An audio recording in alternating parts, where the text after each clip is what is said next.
Hello and welcome to the MAC weather page for this Wednesday, January 24th. And seasonably mild temperatures are expected over the next 10 days. Now, that doesn't mean that we won't see any snow, and we got a little wink wink here or there, as we do have a system that could be coming this way as we get towards the end of next week, and we'll talk about that more later. And then we expect some of the coldest, if not the coldest air of the season coming, and we've had a lot of cold air. This looks like it'd be in the week 2 time period of February in the 8th to the 12th range. We start turning colder prior to that, but we'll step down into the cold.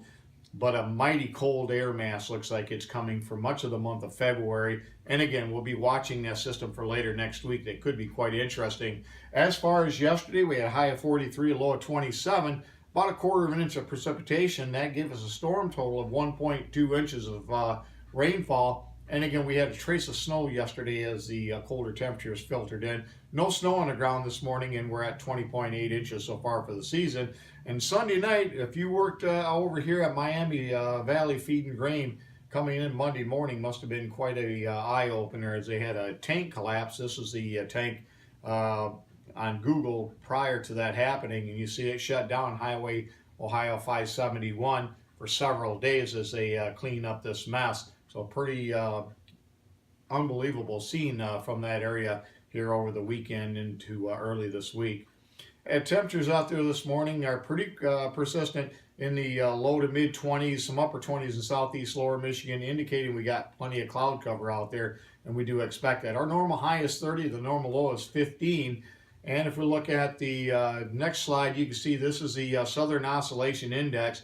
Back in around the first and second week of January, we said we expected a pretty good warming trend to move in towards the middle and end of the month of January, maybe into the first week of February, as we expected the SOI index to really take off and go positive, and that's where we're at now. In about a week or so, we expect this to begin to fall quite rapidly, and then as we get towards the end of the month, we expect quite a crash in the SOI, and that would indicate colder temperatures across much of the eastern U.S., central U.S., and that's exactly what we think will happen. And if we look at the low angle momentum chart here, you can see this is a warm signal, but as we see this go back towards neutral, this is going to be the beginning, I think, of some very cold air.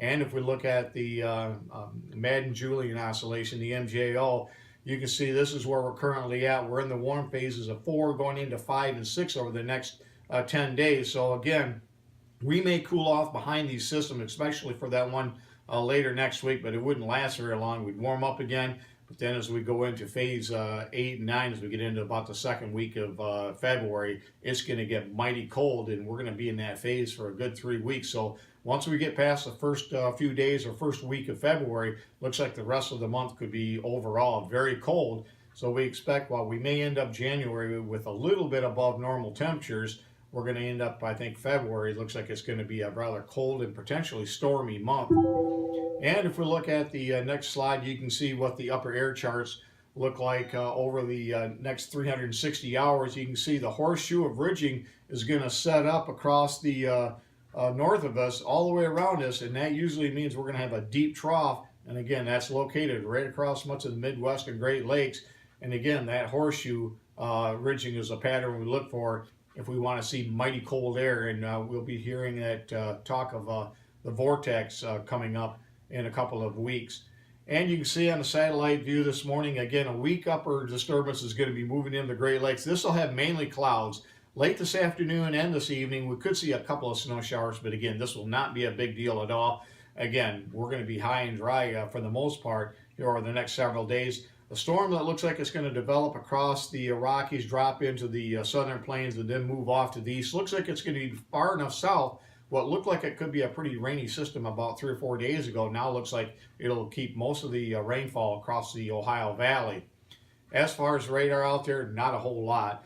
Again, that upper disturbance is bringing some clouds and some light scattered precipitation, some of this not reaching the ground. But again, later on today, we could see a couple of snow flurries or a couple of snow showers across the area. If we look at the weather map this morning, again, low pressure system. This will be for the day on Friday. This low pressure system is going to track across the Ohio Valley. It looks like We'll have a slight chance of some showers across southeast lower Michigan into southwest Ontario as we get into Saturday morning, but I think most of it's going to be suppressed off to the south.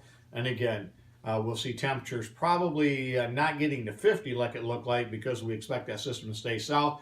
I think low to mid 40s for Friday, Saturday looks like the best bet right now. So pretty comfortable air mass as far as precipitation. Over the next 7 days, you can see most of the heavier precipitation will be well off to the southeast, but I think definitely southeast lower Michigan, southwest Ontario could get some precipitation here from this system coming up over the weekend.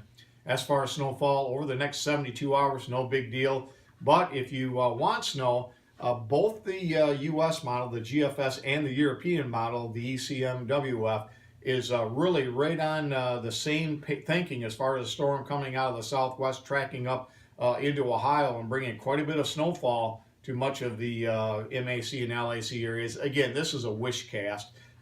Don't take it with a whole lot of importance this far out, about 8-9 days out. But it's something we're going to keep an eye on because both models do show this. I think that is a good sign. We are going to see a storm, but where that storm tracks, that's certainly way up in the air right now. But it is something we're going to keep an eye on, probably for late Thursday night, Friday into Saturday as it looks like now. And again, not a ton of cold air behind the system as we continue to see our fairly moderate temperature profiles to continue. As far as the forecast goes today, another chilly day, highs in the 20s. We'll slowly warm up into the 30s tomorrow. Again, plenty of clouds will break out into more sunshine, especially Thursday afternoon. Friday right now looks pretty nice with sunshine, temperatures in the mid 40s. And again, for most of the area, I think we'll see plenty of sunshine, especially early highs in the mid 40s after lows only in the mid 30s. And so a pretty comfortable weekend. Looks like a few snow showers possible on Sunday, temperatures falling back into the mid 30s. And again, later next week, we'll watch for that potential system.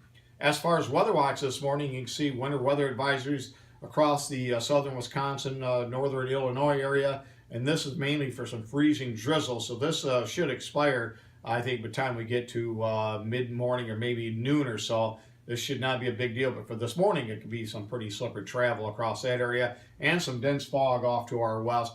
Again, as we continue to see a fairly mild weather pattern overall for much of the Great Lakes. Thanks for stopping by and have yourself a great day, and 73s to all.